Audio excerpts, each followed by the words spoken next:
ഇന്നൊരു പൊരിയുണ്ടയുടെ റെസിപ്പി ആയിട്ടാണ് വന്നിട്ടുള്ളത്. അപ്പോൾ ഈ പൊരി എന്ന് പറഞ്ഞാൽ ഇപ്പോഴൊക്കെ റോട്ടിലൊക്കെ കാണാം, ഇങ്ങനെ പാക്കാക്കിയിട്ടൊക്കെ വിൽക്കുന്ന കാണാം. കാരണം ഉത്സവത്തിൻ്റെ സമയമാണല്ലോ.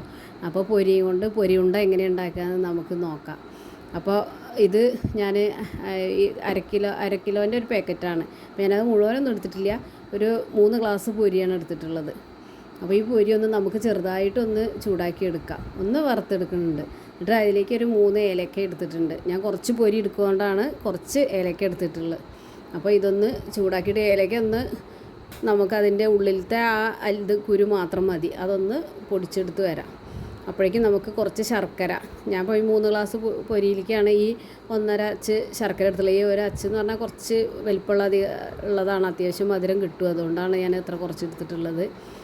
അപ്പോൾ നമുക്ക് മധുരത്തിന് ആവശ്യമായത് എടുക്കാം. അപ്പോൾ ഇതൊന്ന് മെൽറ്റായി കിട്ടണം, അത് അരിച്ചെടുക്കണം, കാരണം ഇതിൽ കരടുണ്ട്. അപ്പോൾ നമുക്കത് അരിച്ച് മാറ്റിയിട്ട് വേണം ഇതിലേക്ക് ഉപയോഗിക്കാൻ. അപ്പോൾ പൊരി ഇപ്പോൾ ഞാനത് ഒരു പാത്രത്തിലേക്ക് ഇട്ടിട്ടൊന്ന് ചൂടാക്കി എടുക്കുന്നുണ്ട്. അപ്പോഴേക്കും ഇവിടെ ശർക്കര റെഡി ആയിട്ടുണ്ട്. ഇനി അത് നമുക്ക് അരിച്ചിട്ട് വേറൊരു പാത്രത്തിലേക്ക് ഇട്ടിട്ട് ഇതേപോലെ നമുക്കൊന്ന് കുറച്ച് അതിൻ്റെ വെള്ളമൊക്കെ ഒന്ന് വറ്റിച്ചെടുക്കണം. അപ്പോൾ ഒരു നൂൽ പരുവെന്നൊക്കെ പറയുമല്ലോ, നമ്മൾ ഒരു ഗ്ലാസ്സിലൊരു വെള്ളമാക്കിയിട്ട് വെച്ചിട്ട് അതിലേക്ക് ഇതിങ്ങനെ ഒഴിച്ചു കൊടുക്കുമ്പോൾ നമുക്കറിയാം അത് പരക്കാതെ അങ്ങനെ നിൽക്കുകയാണെങ്കിൽ അത് പാകമായി എന്നാണ് അതിൻ്റെ അർത്ഥം. അപ്പോൾ ആ ഒരു പാകത്തിലേക്ക് നമുക്ക് ആക്കിയെടുക്കാത്. ആ സമയത്ത് നമുക്ക് ആ ഏലക്ക പൊടിച്ചതിൻ്റെ അടുത്ത് ഏലക്കപ്പൊടി ഇല്ലാത്തതുകൊണ്ടാണ് ഞാൻ ഏലക്ക അതിലേക്ക് ചതച്ച് ചേർത്തിട്ടുള്ളത്. ഏലക്കപ്പൊടി ഉണ്ടെങ്കിൽ അത് ചേർത്താൽ മതി. അപ്പോൾ ഇപ്പോൾ ഇത് ഏകദേശം പാകമായിട്ടുണ്ട്. ഇനി നമുക്ക് ഈ പൊരി ഇതിലേക്ക് കുറേശ്ശെയായിട്ട് ഇട്ടിട്ട് നന്നായിട്ട് ഇളക്കി യോജിപ്പിക്കുക, മധുരം എല്ലാ ഭാഗത്തേക്ക് എത്താൻ തരത്തിൽ. അത് പെട്ടെന്ന് ചെയ്യണം, കാരണം ആ ചൂടിൽ തന്നെ, ആ ശർക്കരയുടെ ആ ചൂടിൽ ചെയ്യണം നമ്മളത്. ചൂടാറിയിട്ട് ചെയ്യാൻ പറ്റില്ല, ആ സമയത്ത് തന്നെ. പിന്നെ ഈ ചൂടോട് കൂടെ തന്നെ നമുക്കത് ഉരുളയാക്കി എടുക്കും വേണം, അല്ലെങ്കിൽ അത് കൈ ചൂടുകയൊക്കെ ചെയ്യും, എന്നാലും അത്യാവശ്യം നല്ല ചൂടിൽ തന്നെ ചെയ്യണം, അല്ലെങ്കിൽ പിന്നെ നമുക്കത് ഇങ്ങനെ ഉരുളയാക്കി എടുക്കാൻ പറ്റില്ല.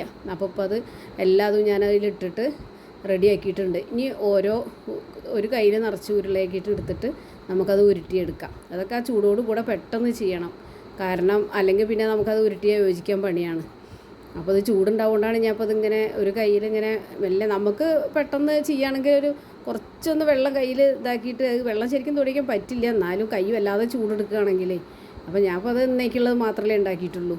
അത് കാരണം നമുക്കിതൊരു ബോട്ടിലിൽ ഇട്ട് വെച്ചാൽ നമുക്ക് കുറേ ദിവസം ഇത് ഉപയോഗിക്കാം അങ്ങനെ. അപ്പോൾ എല്ലാവരും ഇങ്ങനെയൊക്കെ ഒന്ന് ട്രൈ ചെയ്ത് നോക്കണം, കുട്ടികൾക്ക് ഇഷ്ടപ്പെടും. ഇത് പെട്ടെന്ന് ഉണ്ടാക്കാൻ പറ്റിയൊരു സാധനമാണിത്. ഇപ്പോൾ പൊരിയൊക്കെ എവിടെ എല്ലാ സ്ഥലത്തും കിട്ടുമല്ലോ, അപ്പോൾ അതൊക്കെ വാങ്ങിയിട്ട് ഇങ്ങനെയൊക്കെ ഒന്ന് ട്രൈ ചെയ്ത് നോക്കണം. അപ്പോൾ ഞാനിത് ഓരോന്നും ഞാൻ ഉരുളാക്കി വെക്കുകയാണ്. ഇതേപോലെ ഉരുട്ടിയെടുക്കണം നമുക്ക്. അപ്പോൾ ഇത് മുഴുവനായിട്ട് ഉരുട്ടിയെടുത്തിട്ട് നമുക്ക് നോക്കാം.